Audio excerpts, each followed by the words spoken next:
Hi, welcome to Christ. I'm Marcus. Today I'm delighted to be joined by my friend Dr. Lou Markos. Lou is an esteemed author, respected speaker, and professor in English at Houston Christian University, where he holds a Robert H. Ray Chair in Humanities. You can access his books by way of any good bookshop on Amazon and so on. There are also many wonderful lectures and podcasts available online featuring Lou. So Lou and I have been friends now for a number of years. We've had several conversations for More Christ. I was delighted to finally meet Lou in person a while back here in Ireland, thanks to the C.S. Lewis Institute, and they're doing wonderful work. They're doing wonderful work in both of our countries, so definitely commend them. And as I say, Lou, you've written a number of wonderful books, and we've spoken about a few of those in the past. Today, however, I'd love to focus on your most recent book, Passing the Torch, an apology for classical Christian education. First of all, then, what inspired this book, and what do you hope readers will ultimately take away from it then? Well, I'll tell you, Marcus, I have been kind of traveling all over the place for about the last 15 years, speaking for classical Christian schools. I'll do graduations, I'll do fundraising banquets, I'll do in services with the teachers, the community. I'm a huge fan of classical Christian schools. And in fact, when I was doing this in the past and my kids were young, I would take them with me whenever that was possible, just like I took my son with me to Belfast.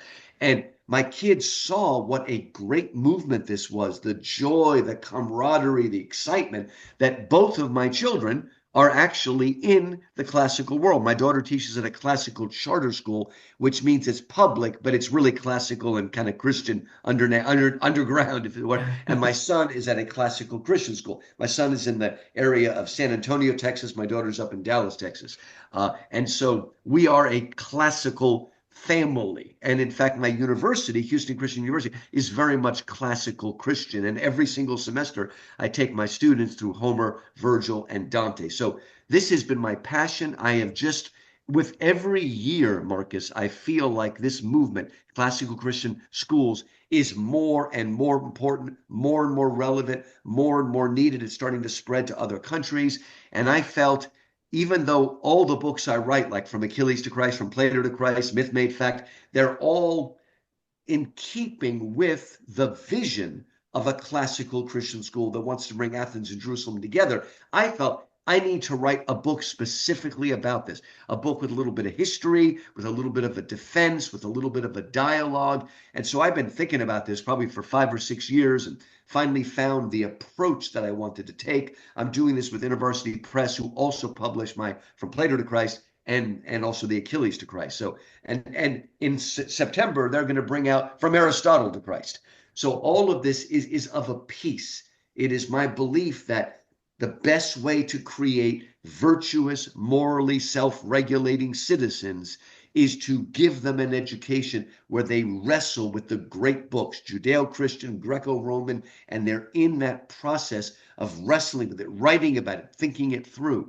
And so it was just logical that there's still not enough books about classical Christian education. So I just put my nose to the grindstone and put this together. And I'm very excited about it and hope it will spread the word even beyond the people that know it already. Glory to God. I hope so too. And I think you do a wonderful job in your work in introducing folks maybe who are new to classical Christian education to the big picture. I think it's so vital.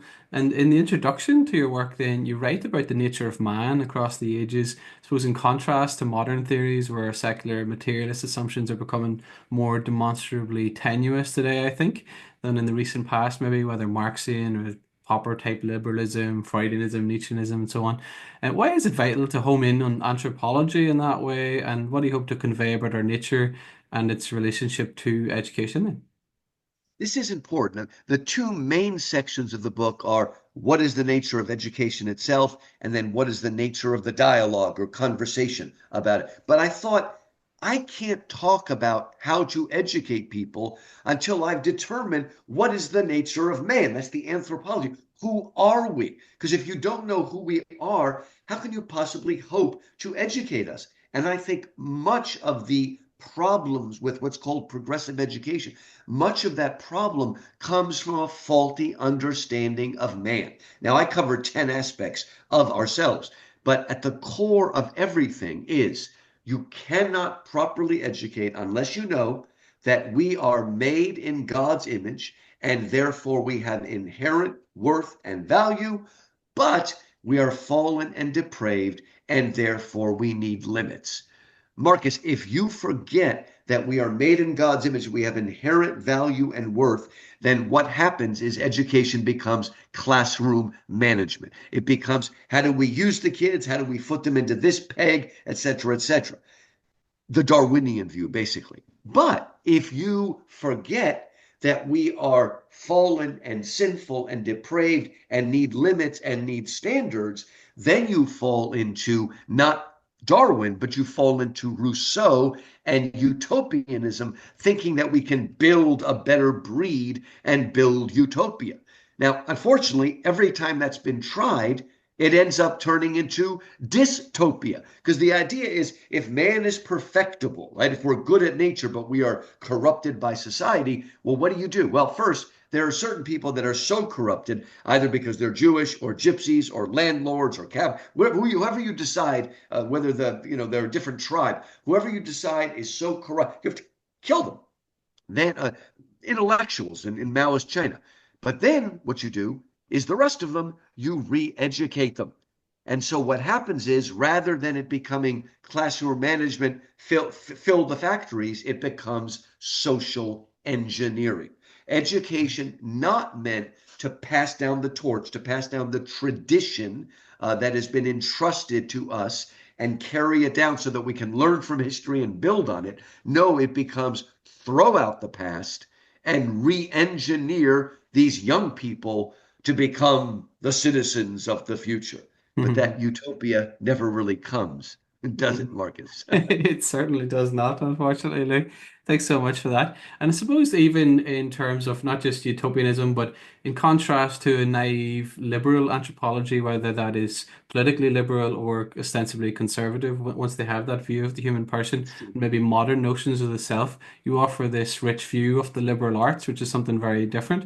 I wonder if you might speak to that and maybe what's at the heart of the liberal arts and what's wrong with the emphasis that we place, say, on vocational learning, certain utilitarian notions, and so on today. Good. Now, it's important that when we use the word liberal here, we're not talking about conservative versus liberal in Mhm. political terms. Liberal is the same Latin root from which we get the word liberate. So, a liberal arts education is one that is meant to literally free the mind. I like to say from what Francis Bacon called the idols of the marketplace. Now, if you talk to most teachers today, they'll say, I became a teacher to teach kids to think for themselves. Well, no, sir. Your job is not to teach kids to think for themselves. Your job is to teach kids to think rightly. Now, thinking rightly does not mean thinking like me. Thinking rightly means thinking in keeping with the rules of logic, avoiding logical fallacies, understanding, what you are citing, understanding the historical framework. So it's not teaching you to think rightly is not rightly according to my party. It is to learn how to think. Now, once you can think, once you have learned how to read and reflect and meditate and wrestle and all these things, then you can get to a point where maybe you can think for yourselves. But you can't start out. In fact, the great Charles Williams, who was one of the Inklings, C.S. Lewis's friend, and he was the one who accused C.S. Lewis of chronological snobbery and got him on his road to faith. Well, Charles Williams wrote a wonderful book called The Figure of Beatrice. It's, of course, about Dante's Divine Comedy. And what's her name? Dorothy Sayers was a big fan of that book. In fact, her translation of Inferno is dedicated to Charles Williams because of that wonderful book he wrote. And in The Figure of Beatrice, he has one line that I think is so true. He says, in the Middle Ages, it was thought less important for a man to think for himself than that he should think rightly. Mhm. Again, that's where I kind of borrowed that phrase from. The liberal arts is freeing the mind for critical thinking and creative contemplation. Now, Marcus, I am not a complete, uh, you know, enemy of vocational school. Vocational means learning a vocation. In fact, I wish that in my country and perhaps in yours as well, that they would revive true vocational education to teach young people the skills they need. Because you know what? A liberal arts education is not for everyone, particularly between the ages of 18 and 21. I would like to see high school becoming more classical Christian and liberal arts, but not everybody is meant for that. Some people have a vocation, they want to do it. Those are the people that actually might come back when they're 50 and go back to a liberal arts education. And some of my students I enjoy the most are what are called non-traditional students, the older students who've come back. Now they have the time and want to learn it. So don't do away with vocational schools. In fact, let's strengthen them. Because when you don't strengthen them, what happens is so-called liberal arts schools become vocational schools in disguise. They Hmm. claim, we're not just here to teach a skill. And you know what? If you go to school and learn some complicated computer software program, you're like, oh, I'm going to get a job. But by the time you graduate and get a job, they've already left that program and gone to a new one. So if you don't know how to think outside the box, your mind is not flexible, it can't move and adapt, and then you really have, quote, wasted your education. Hmm. So the liberal arts is about freeing the mind. And as I go on to say, that the best way to do that is with a wrestling with the great books, that you dive in there and wrestle with them and read them and join the great conversation that has been going on since Moses wrote the 5 books and Homer wrote the Iliad and the Odyssey and everything since then. Once you're part of that system, and that's what the UK and America used to excel at in the past, right? You taught them, and now people aren't reading. Even the people in England aren't reading anymore. My gosh. And I mean, it's because we're not given books anymore. We're just given facts and also social engineering. No, unfortunately, so Lou, and that has been my experience in many places whenever I taught in London and so on.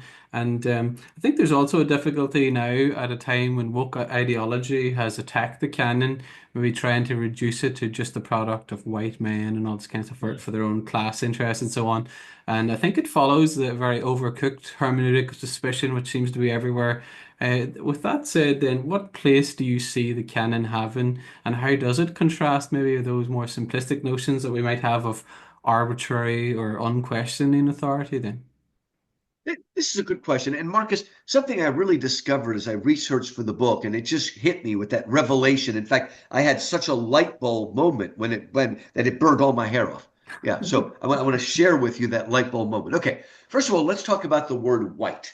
Calling somebody white means two different things. It can mean that they are European, right?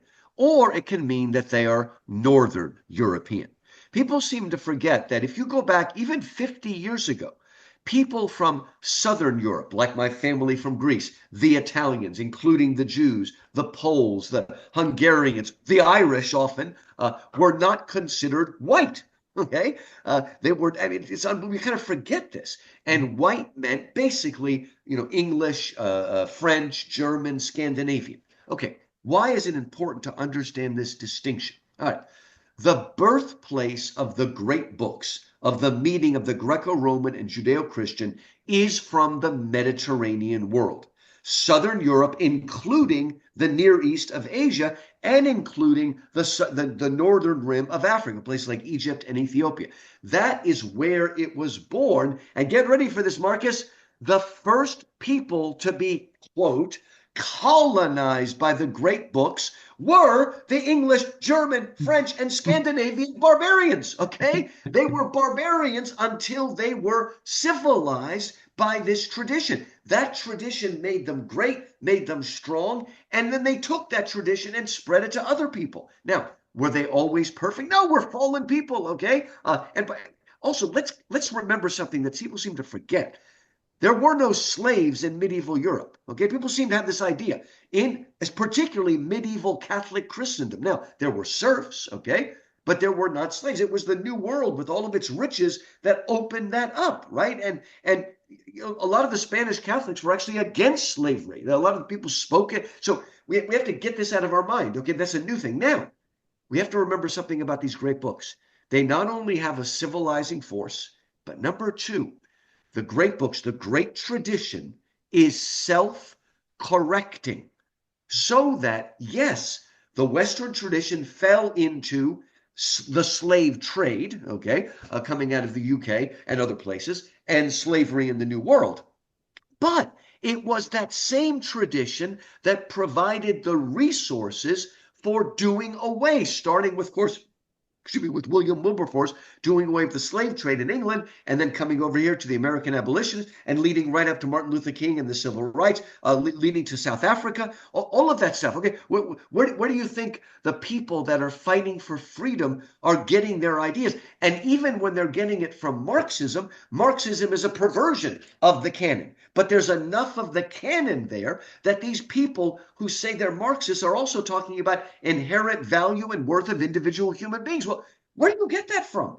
You can't get that from Darwin. Okay, you get it from the meeting of the Greco-Roman and the Judeo-Christian. So we have to understand that, yes, bad things have been done in the name of this, but this is the thing that has allowed us to correct and go back to a democratic understanding of human beings. Mm. So, yeah, many of them were written by dead white male heterosexuals, but they were not necessarily status quo people.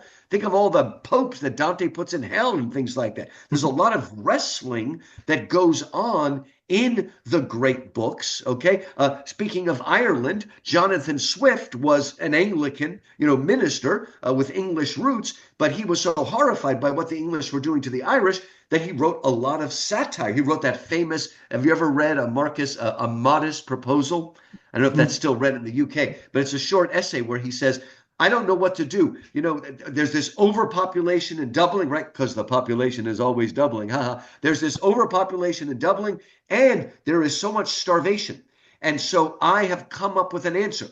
An American of my acquaintance tells me that a 1-year-old child makes an excellent dinner, whether roasted or broiled, and makes an excellent ragu. And he goes on to argue. And of course, it's satire, but it's satire that's very, very pointed. And the Romans basically invented satire, and there's a lot of Christian satire. So what I'm saying is sometimes it is not status quo, but it is.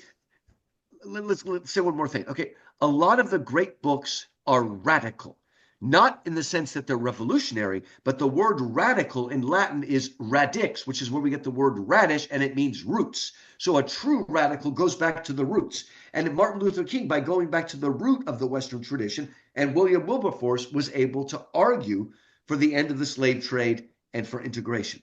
So Mhm. please, we have to remember what is possible. And that's why, what's his name? Richard Dawkins has now claimed, I am what's the word? A cultural Christian. He Mhm. can't believe it, but he suddenly realized that without that tradition, we're in big trouble. It's anything goes. Everybody kills each other, right? So even Sam Harris, I heard a great dialogue between Sam Harris and Tom Holland, right? The Mhm. great historian who suddenly realized, oh boy, we owe a lot to Christianity. And Sam Harris is like agreeing with them, but he also can't agree with them, right? So he keeps clinging to this nonsense that just out of secular humanism arises. Look, secular humanism comes out of the tradition because only that tradition tells you that human beings are rational and have value and worth, and therefore we can reason. So again, all of it's crazy, but we need to know this thing. And by the way, I'm not just saying we read Christians. We read, David Hume, right? Essentially an atheist, and yet even he is working within the. He's one of the first new atheists, basically,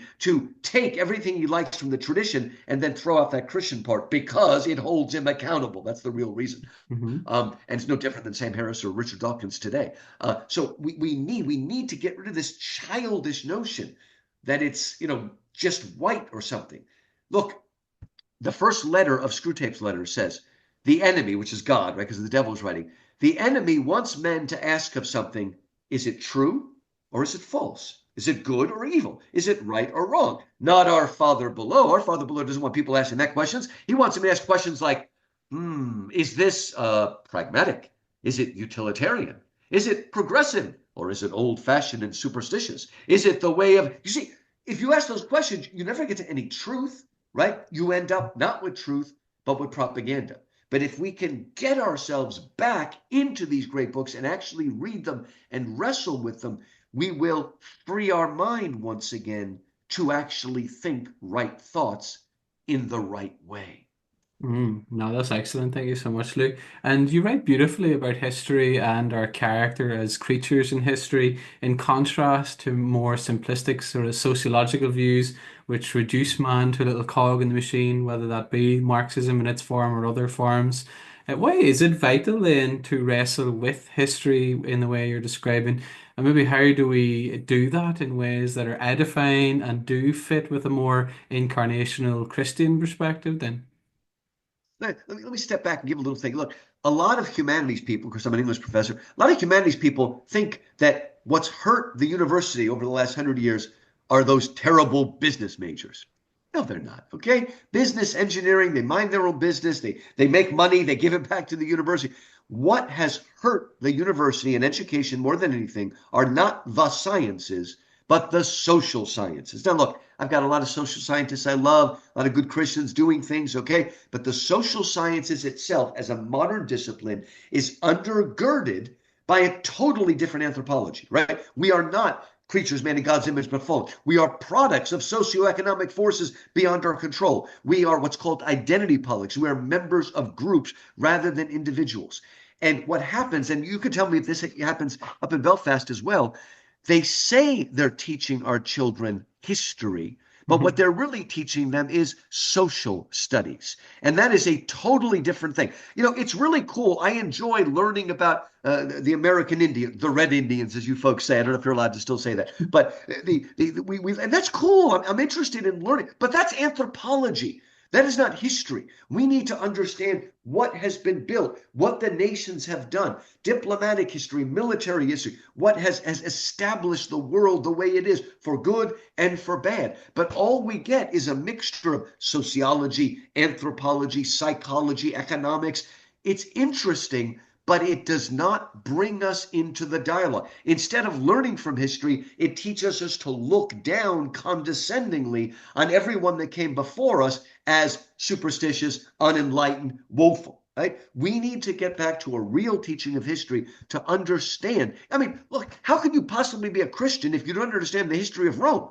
God very specifically chose to incarnate in the world during the reign of Caesar Augustus, the first emperor who established the Pax Romana, peace of Rome, longest reign of peace the Western world has known.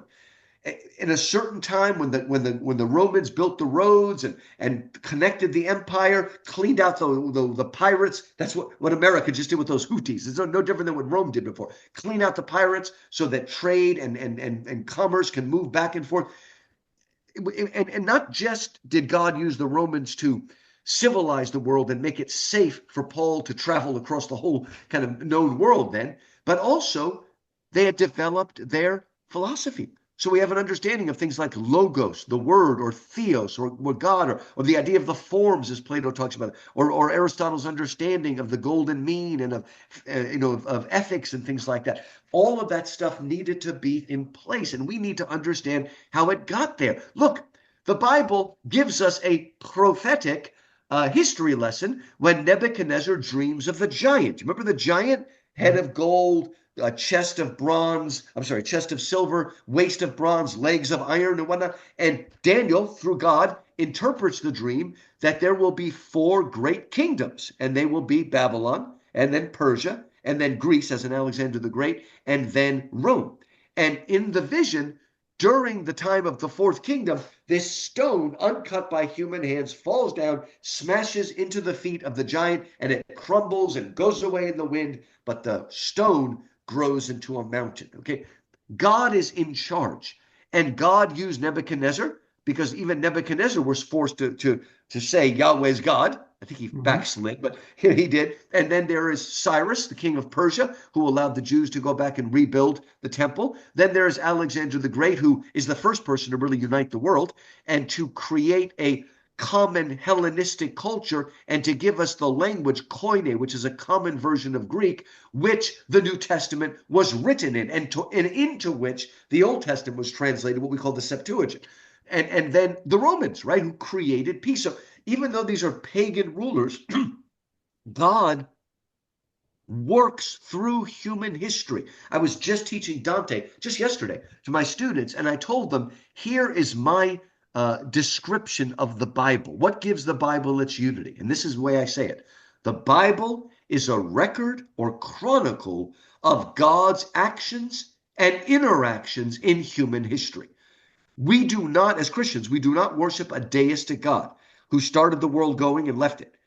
We have a invasive God who is continually involving himself in human history, both sacred and secular. So you can't understand Christianity without that. But you also can't understand the secular world, right? Who are we? I mean, I think you know this, Marcus, when they put together the EU, whatever that was, 30, 40 years ago, and they put together their founding documents, they very carefully excised everything having to do with the church, as Hmm. if it just sprang out of it. They did allow like the Renaissance, and they would put Michelangelo on the euro or something like. They would do some of that sort of stuff because Michelangelo was a very strong Christian, but we don't worry about that. But it's like you can't just erase this stuff. And when you erase it, we we have nothing to fill it with. Why is Europe now, and not America quite yet, but we're on the why is Europe, why can they not integrate all the Muslims that are coming into the country? Because they've forgotten who they are. They don't have anything to integrate them into because they've lost complete faith in what they've done, right? And they don't understand that despite all the arguments, those foreigners are treated better in London than the Londoner would be if he moved to Saudi Arabia or something. We kind of forget that, but the point is that if you don't know where you came from, you can't know where you're going. And that may be a cliche, but it's very true. And history and the humanities in general, particularly literature, history, and philosophy, but also including music and art, and theology, they need to be the core of education because they tell us what it means to be human. Humanities are what it means to be human, how to live like a human, how to act and react rather than like a glorified ape. And so we need that foundation. And again, people now live in a contemporary box with no idea, only because young people know nothing really. They all know about this bad guy named Hitler, okay? But none of them know anything about what really happened in the Soviet Union or Maoist China or the Khmer Rouge or, for that matter, the French Revolution. And so they think socialism sounds like a good idea. Why don't we try it?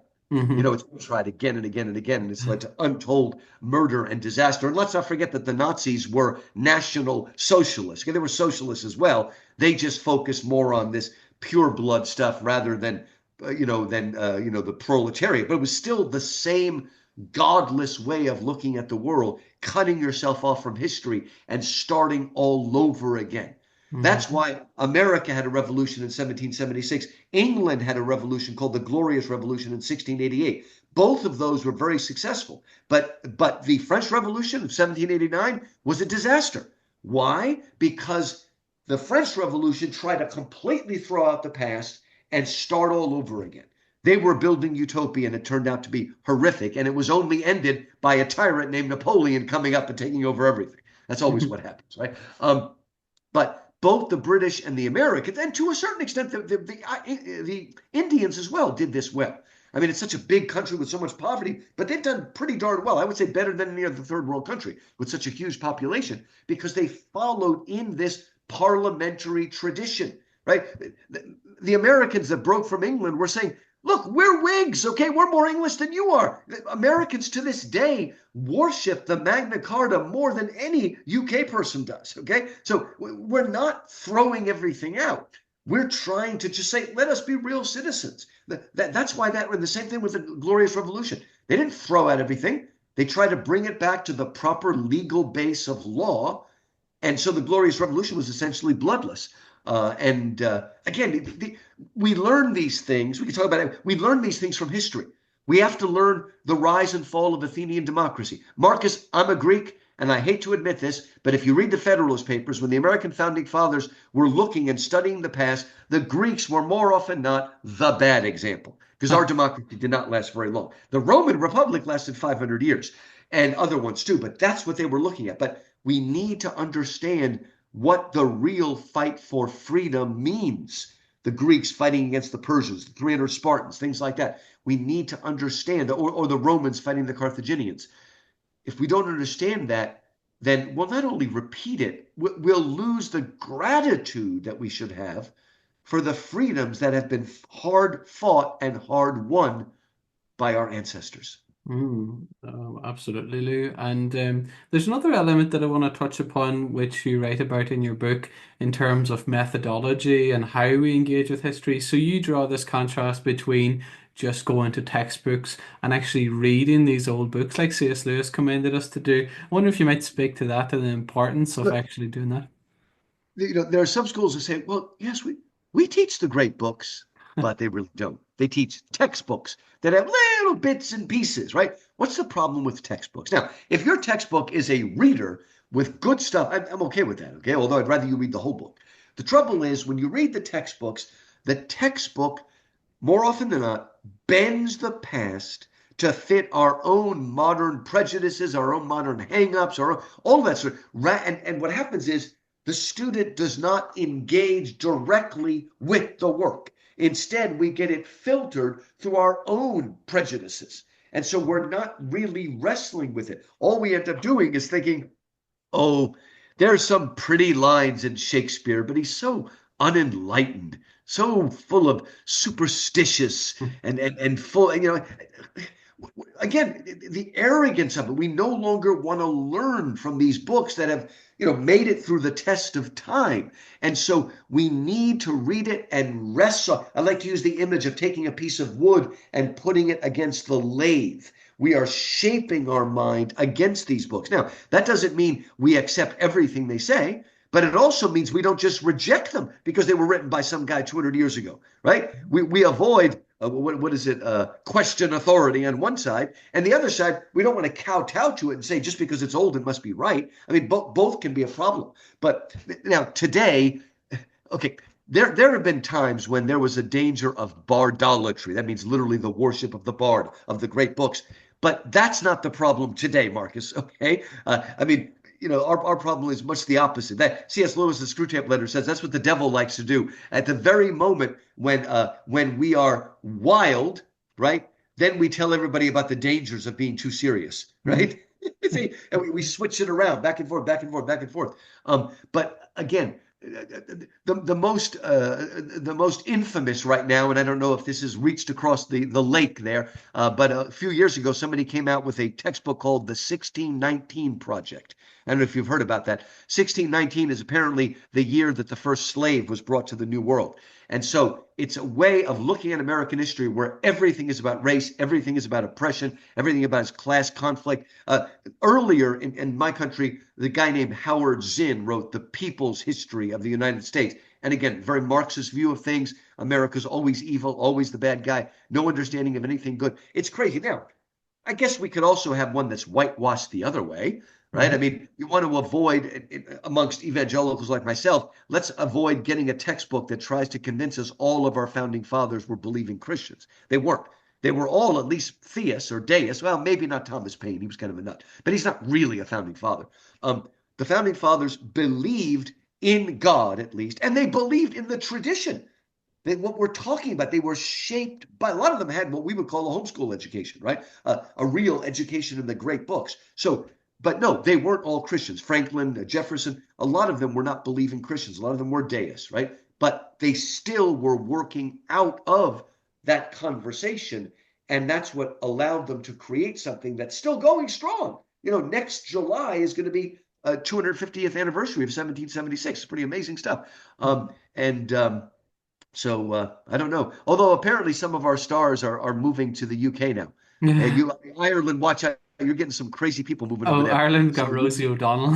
yeah, you got Rosie O'Donnell. I'm sure you want to send her back. I guess given her name, is she actually Irish? I guess she is, but I guess so. kind Yeah, that'd kind be of a a shame. popular Yeah, name. but I don't know, man. It's just crazy. But again, we need that direct wrestling and not always having it filtered through our hangups and prejudices.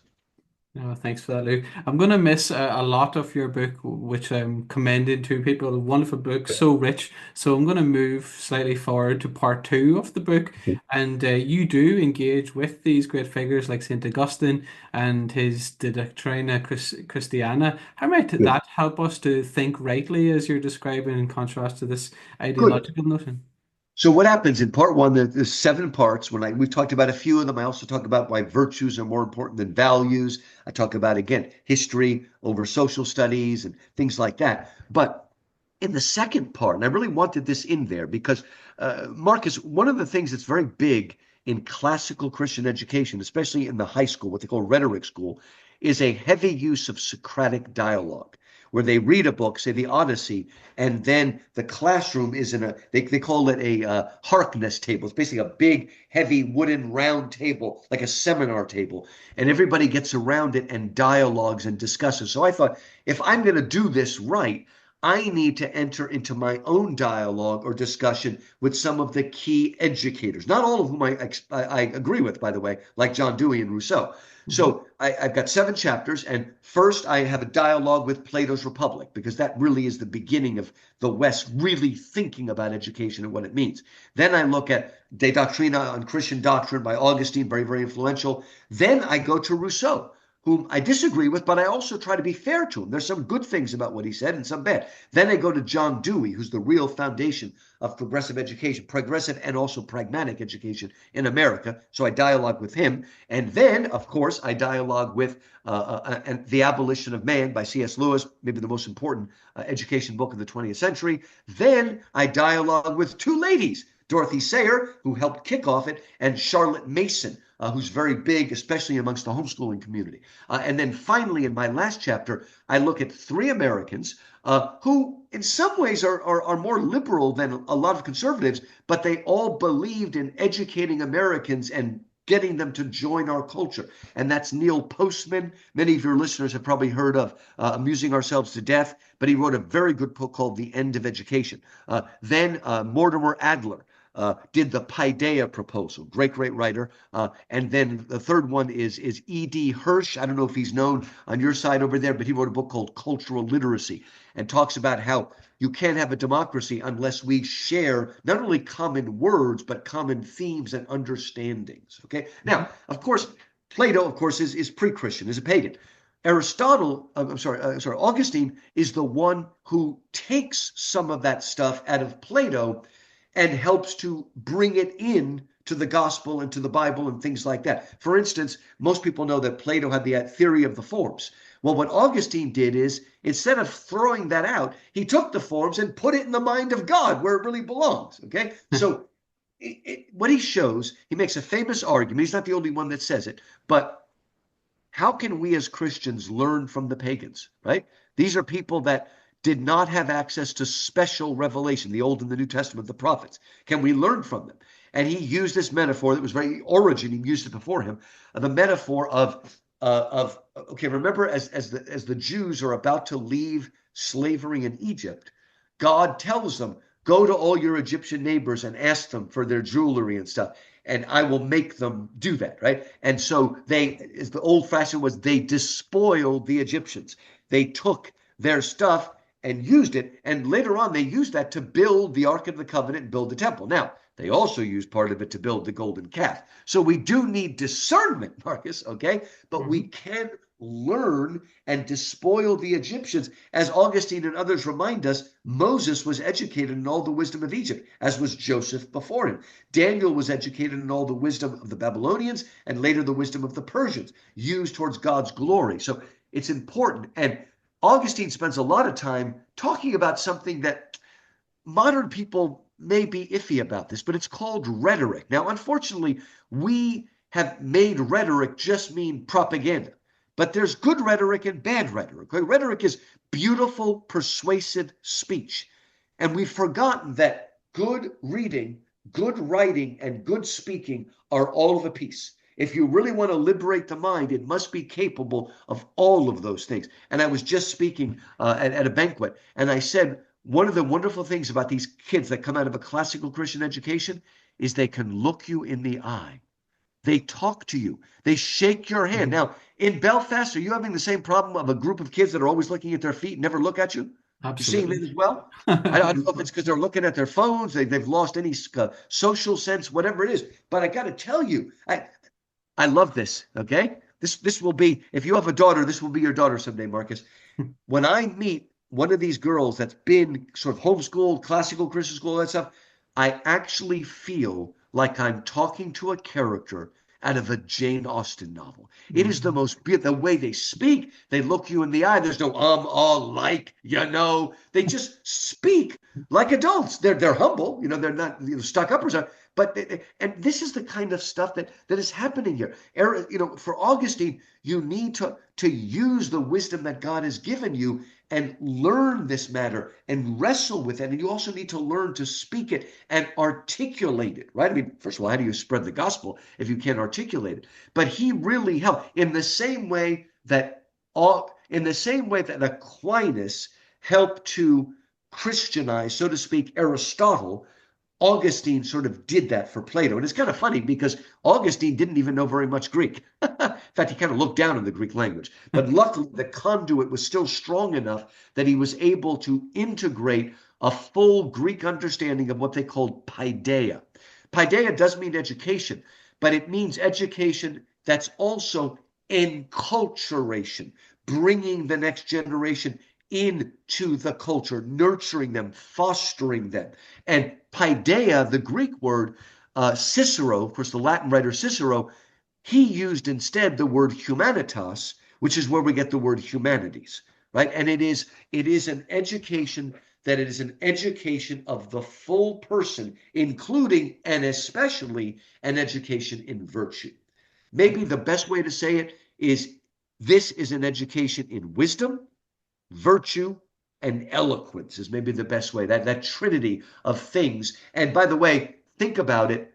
Wisdom, virtue, and eloquence. You're very familiar with Plato's transcendentals, the good, the true, and the beautiful. Well, wisdom, that's the true. Virtue, that's the good.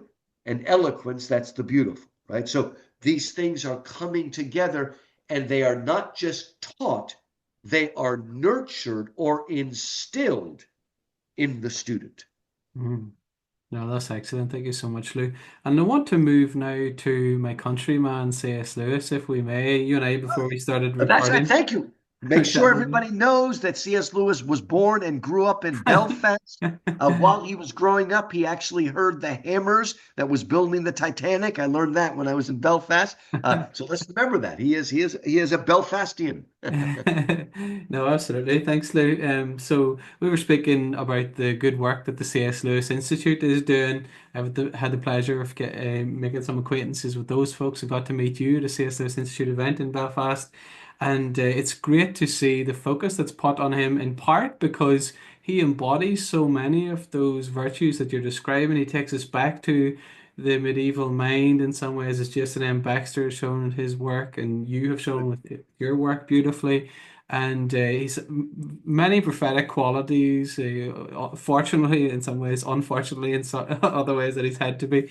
And you write about the abolition of man in particular. I wonder if you might speak about that and its importance today, especially returning to building up our chests so that we're no longer men with our chests, so to speak. The abolition of man is about building up wisdom, but also virtue. The two are very important. When you throw virtue out of the school, it leads to disaster. Now, this is kind of a crazy thing, but this book, The Abolition of Man, began as a series of 3 lectures that Lewis did, and then they put them together. Not a very long book, 100 pages less, but you need to read it slowly. Read it a couple times. But it's understandable. It's not all jargon, but you do need to read it carefully because it's very carefully argued. And he starts by referencing an actual textbook that was being used right in England at the time. He calls it the Green Book, but it wasn't. It just had a green cover. And in it, they tell a story that Coleridge, the Romantic poet, told about these 2 people that were in Switzerland and they were at the Alps and they were looking at the Alps, right? And they saw this giant waterfall. Maybe it was the Rickenbach Falls where Sherlock Holmes and Moriarty go over. You know that, right? Final Solution. But they're looking at the waterfall coming down, and one of them says, "Oh, that's sublime," and the other one says, "Oh, that's pretty." And Coleridge silently agreed with the first person and disagreed with the second. A waterfall is sublime, it is not pretty. And then the Green Book teaches the children who are being taught by that book, of course, Coleridge was wrong. The waterfall is neither a sublime or pretty. It's just the way we read. Beauty is in the eye of the beholder. It is all subjective. There is no object. No, Lewis said, a waterfall is objectively sublime. It's not pretty. It is objectively sublime, just as a rose is pretty rather than sublime. We have to use language properly. And using that as his springboard, and it's quite brilliant, Lewis goes on to show that in modern education, what we have done is anything having to do with goodness or truth or beauty, with theology, philosophy, literature, history, the arts, all of that, all the humanities is merely a subjective response. If you want objectivity, you have to go to the hard sciences, right? But other than that, and see, the trouble is when you teach young people that so and so is merely their opinion and has no reality, no essential reality to it, what you're teaching them is that it's not important, right? That it's not important, that we can't make any statements of value, of goodness or truth or beauty. And this is terrible, okay? Because, and this is the part about chess, Lewis, borrowing a metaphor from Plato, the Republic, Plato talks about how our soul is tripartite, three-part to our soul. And there's three parts to our character, and he connects it to the head, the belly, and the chest. Okay, now, the head represents cerebral man, the rational part of us, the part that sort of points upwards to the angels. That's the head, reason. The belly represents the appetite, appetitive man, the part that says, I want, I want, I want, right? What Freud would call the id, right? And there's a war between the two of them, right? And again, for Plato, finally, that's two parts of our soul. And Lewis has no problem. It's our being, right? So there's a wrestling match between the rational head and the appetitive belly. And you know what? In a one-on-one match, the head's going to lose. It can't win. But there is luckily a third part, a mediating part that is linked to the chest. And Plato calls that the spirited part of the person. And the spirited part, our chest, that's where things reside, like the good, the true, and the beautiful. That's where virtue. Lewis coined a word, well, it exists, but he used it in a different way, the Tao, T-A-O. And the Tao, by which he meant the universal moral ethical code that's known across time and across place. This is where it resides, in the chest, right? This is what strengthens us. And as long as the chest comes to the defense of the head, it will keep the belly in check. And it might even make good use of it, right? Because we also need desire and things like that properly used, right? So, but books like the Green Book cause our chest to shrivel. Cynicism and skepticism, making fun. There's no such thing as beauty. That's just Madison Avenue. Who are you to say there's no truth? Every time you do that, you are literally shriveling the chest. And sometimes we think we're getting smarter because our heads look big. But our heads only look big because our chest is so small. You know, like those aliens in the old movies, right? No, that's not a problem. The head can't do it. It's going to lose to the belly. So we build it up. But then Lewis adds, probably one of the most famous sentences in Lewis's writings. Here's the terrible irony, right? Everybody is yelling, where are the spirited young men? Where are the young men that are willing to go into danger? Where are the ones that have courage, etc., etc., etc.? They're asking for things that only come from the chest, but at the same time, they're ridiculing and causing the chest to shrivel, right? And so this is what happens. He says, in a sort of ghastly simplicity, we remove the organ, that is the chest, and demand the function, right? We ask ourselves, right? We create men without chests, and then we ask ourselves, where is the valor that we need, right? We ridicule, I'm forgetting the words out. We make fun of honor, and then we're shocked to find traitors in our midst. And then we castrate and bid the geldings be fruitful. And by the way, he was much more prophetic than he knows, because in both of our countries, the fertility rate is plummeting. And I'm not sure why, but what's it called? Testosterone rates are dropping all over the world right now. right? I don't know what's going on, but the men have literally had, the virility kicked out of them. And we're seeing the problem right now. This is coming through.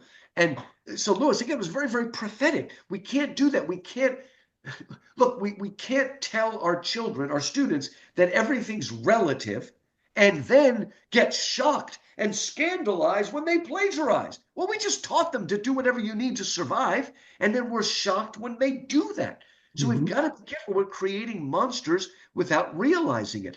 In the States, and I don't know about you, but we had this thing called the self-esteem movement. Have you ever heard that? I don't know if it came over there Yeah. to Ireland, but the idea is that the student is never allowed to feel bad about themselves. You have to always edify them. Okay, Hmm. now, problem with that is you create monsters, right? Shame, the whole idea of guilt and shame has been so demonized, we can't even talk about it anymore. But a proper kind of guilt and shame is what builds up the chest. And you can't just tell them, and you can't take away all consequences and tat them on the back every time they do anything. Those are the people that are going to go on first to plagiarize, then they're going to steal, they're going to cheat on their resume, all that sort of stuff. And how can we get mad at them? This Hmm. is the Frankenstein monster we have created. Hmm. So we not only have to teach the Tao right from wrong, we need to teach students the proper way to respond to the Tao so that when they do something shameful, they feel a sense of shame. But when they do something courageous or wise, they feel a sense of strength.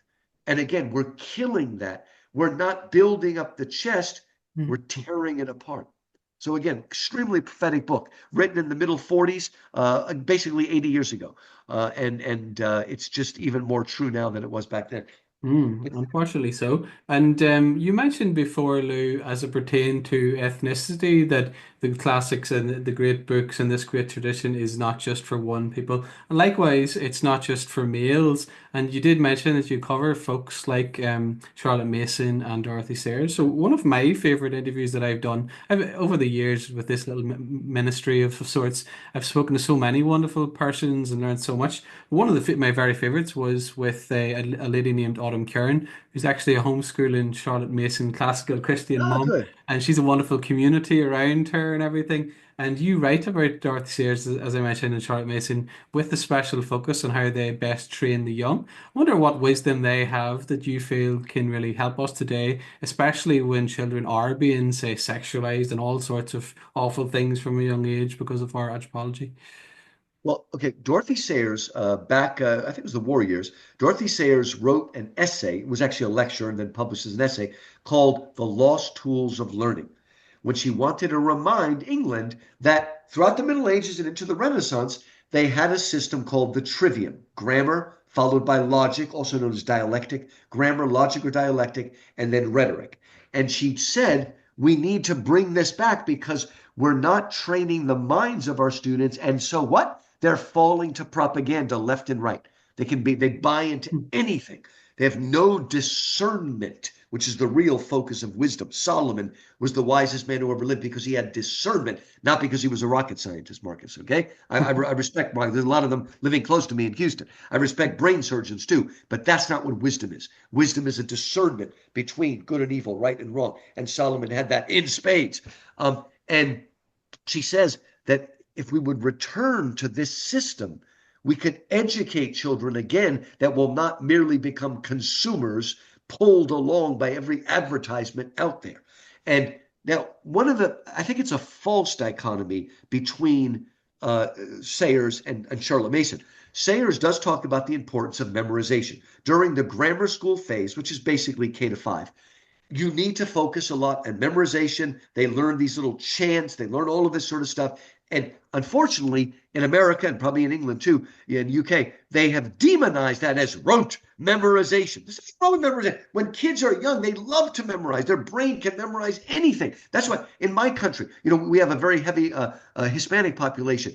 And it's like, let's teach children Spanish. That's good. I would love it if we were all bilingual in America. The trouble is they don't start teaching them Spanish until sixth grade. It's too late. You want them to learn Spanish, teach them Spanish in kindergarten. Then they'll learn it. Are Europeans, maybe you, Marcus, but are Europeans that much smarter than Americans? We don't know any languages over here. We're struggling with English. You go over to a place like Switzerland, they know Swiss and they know German and they know English and they know French.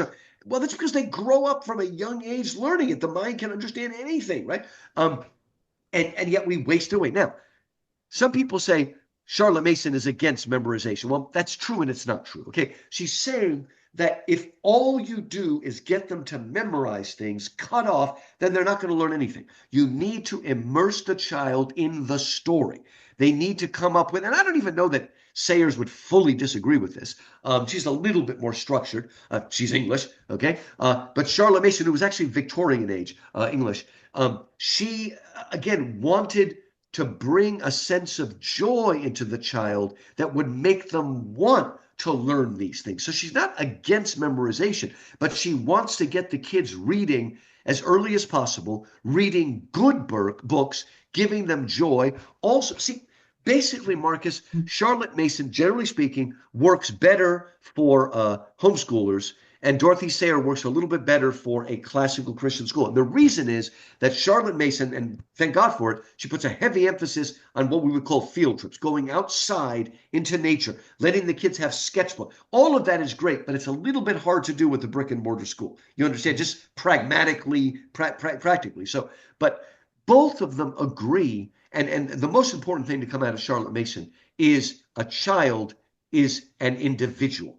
A child is a full person in themselves, and their personality has to be respected. Now, don't confuse this with the self-esteem movement, okay? This is to say they are made in God's image and they are capable of learning. They're also capable of working hard, but they're capable of a play that is also a learning play. And so she really works well for the individual attention you can give when you're homeschooling. Again, I think our ideas can be reflected there. But I think that's the core of what she's saying. Understand the child, respect the child, and understand what they're capable of and engage them. Give them books early on. They may not even understand the full thing, but coach them. And she has all these wonderful ways where you read to the child and then you get the child to tell you the story back in their own words. That's a really powerful kind of function. So I think both of them are good. And by the way, just a quick summary here. Uh, at the end of The Lost Tools of Learning, Dorothy Sayers says, of course, I don't think anybody will take any of this seriously. I wish they would. Well, I guess nobody did, but like 20, 30 years later, Doug Wilson up in Moscow, Idaho, came upon that thing, and he wrote a book called Recovering the Lost Tools of Learning. And he helped start this incredible movement of people trying to put right into action Dorothy Sayers' trivia, which he didn't invent, but bring it into action. So I just love how that book, really, it's just an essay. Actually, if you get Doug Wilson's book, Recovering the Lost Tools, it does have in an appendix Dorothy Sayers, but you can also find it free online. Type in The Lost Tools of Learning PDF, and you can definitely find a free, it's not really long, but it's very, very good. And it's good too, Marcus, because she takes the trivium and she lines it up with understandings of the growth of children as they go through different phases. So it has almost a psychological, like Piaget, a psychological element to it that I think is very practical as well. Mm. No, that's excellent. Thank you so much, Lou. And we're coming to the end of our time this evening. As I mentioned, there's so much in this book we're not going to get to on this occasion. But I would definitely commend people to go and read the book and really engage with these ideas, and hopefully it'll inform their practices and so on. But I want to come towards the end of the book. You conclude again by reflecting on the importance of a philosophy of life, celebrating those who stayed closer to the biblical picture, lamenting in some ways the missteps of folks like Rousseau and Dewey that you mentioned, whilst acknowledging their good points, to be fair. Then you put the emphasis on a kind of national, even civilizational importance of classical Christian education, saying that it's imperative for America, and I would say the same for nations like Ireland. Why is that, and what gives you hope maybe for the future in this particular way? One thing that gives me hope, I'm a little more hopeful than most sort of American conservatives because I travel all over the country and speak at all these schools, and I don't care where I go, it's the same spirit, a spirit of joy, of wonder, of gratitude, a desire to learn, an excitement about learning. And it's everywhere. They're all scattered all over. Some are in cities, some are in small towns, and some are linked to an actual church, some are not. But it's the same spirit, the desire. When you see what children are capable of, I told you about that memorization. Man, get a kid in fourth grade and ask him to recite what he learned. You'll see the big smile on his face. He's so proud of himself. He's good at doing that. That's why Christians, you should be getting your kids to memorize lots of scripture when they're young, because you would be writing it in their hearts. A Vacation Bible School, we have a group called Awanas in the States that teaches the kids Bible memorization. It's important to get that in there, because Marcus, I bet you can agree with me that the Bible verse you memorized when you were 10, you know that better than the Bible verse you memorized last week, Mm-hmm. right? Because it's written early on. So we need to do that. But if we want our children to carry on the torch, that's my metaphor, like the Olympic torch that's passed down. If we want them to carry that on, we need to instill in them that tradition with a joy and a love and a responsibility for that, so that they can be salt and light in the world. We are building characters. We're building, as I said earlier, virtuous, morally self-regulating citizens. Because if you're in any kind of democracy, republic, parliamentary, you're only as good as your citizens. Mm-hmm. And if we fall away, and so they are the ones that will be salt and light that will change the tenor of society and bring it back, I mean, to sanity, really.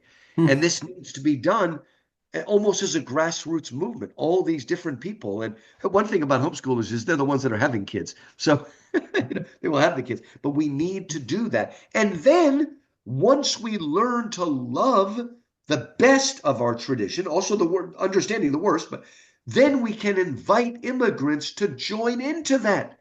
That's what America and England and Rome, what we did when we were the best is we took immigrants and made them into citizens, real citizens. And in fact, E.D. Hirsch says that one of the first books of cultural literacy, like putting it all together, was done by a Scotsman, because of all those Scotsmen, like the Irish, who actually wanted to be English citizens, right? And they couldn't do it unless they learned the language, not just the English language. I mean, the language of discourse, the language of democracy, the language of freedom. And so they were the ones that wanted those books more than anybody else, because they were outsiders who wanted to be in, like just my grandparents. Tell your folks that this summer I've got a book coming out. It'll be out in about a month, called Four Modern Greek Heroes, Literary Sketches of a Greek American Family, about my four Greek immigrant parents who left, grandparents who left Greece and came to America about 1930. It's all about that. And our cultures were the best, and people are still coming to our countries, right? Because they understand that the seed and the possibility, the matrix that allows for freedom and growth is still there. Even though we've been trying to kill it, it's still there. And we need people to come. And which country is your wife from? From Zimbabwe. Zimbabwe, right? A lot of Mm-hmm. times they come here and they respect our democracy more than the people that were born here. They realize I'm coming because I like this system and I like its potential. It's funny about Greeks, and they say this too about sometimes the Mexicans, that the Greeks in Greece, in the village, they don't do anything. They sit around and let their wife do everything. But then when they come to America, 24 hours a day, 7 days a week. Well, that's because the ones that wanted to do that left and came over here. Because in those countries, it doesn't make a difference how much you work, you're still going to be the same. But over here, you can grow and develop and learn. Those are the people that want to come here. And again, this is the one good thing about John Dewey, is he did want an education that would help integrate immigrants. That's what we need. We want it to be democratizing so we can bring people into that conversation. But since Dewey, we've lost our faith in what we believe. And so we're no longer integrating people in a weird way, like in California, almost teaching them to hate the country that they've just come to. So it's a dis-ease. I mean, it's a disease in a way. And we need to they call it self-loathing, and it's a real thing. And we need to overcome it and come back to understand critically what is good about the tradition. I'm into that, Lou. Thank you so much, and Hey, thanks, Marcus. may It's good your to be back tribe on. increase. And Yeah, just, I suppose, last thing to mention, you have a book coming up on Aristotle, which my viewers and listeners might be interested in. Would you like to speak to that at all? yeah, we definitely will do that again, Mark. It's coming out in September. First, I wrote a book called Achilles to Christ that looks at the Iliad, the Odyssey, the Aeneid, and the Greek tragedies. Then I followed that with From Plato to Christ, all about Plato, of course. And then I had to do Aristotle to Christ. And the idea is how Aristotelian thought helped shape elements of the Christian faith in a good way. We got a lot of evangelicals like, oh, no, no, Plato is messing it. No, no. Okay, we have to have discernment, okay? But God used these people, and there is so much truth in Aristotle, particularly that was passed down to Aquinas. Through Aquinas, it was passed down to Dante. The idea of an ordered cosmos, the idea of virtue is the mean between the extremes, the whole way that our criminal justice system works, looking at motivation as just as important as the action itself. This is very, very Aristotelian. Aristotle is the one who helped us to understand the four causes, and we've given up on some of those causes. He's the one that introduced real logic to us, that allowed us to think about thinking. So this book will be Aristotelian thought, how it's reflected in the Christian West, both Catholic and Protestant, and looking at all these different things. So again, very much a follow-up to From Plato to Christ, and that's out in September. Fantastic. I look forward to it. Thank you so much for your time Actually, today. you can order you can pre-order it on Amazon right now, even though Brilliant. it's not out until it's basically done. But you can pre-order it. Excellent. I hope it's a blessing for many, and God bless you and your work, Lee. Thank you, and I'll say cheers.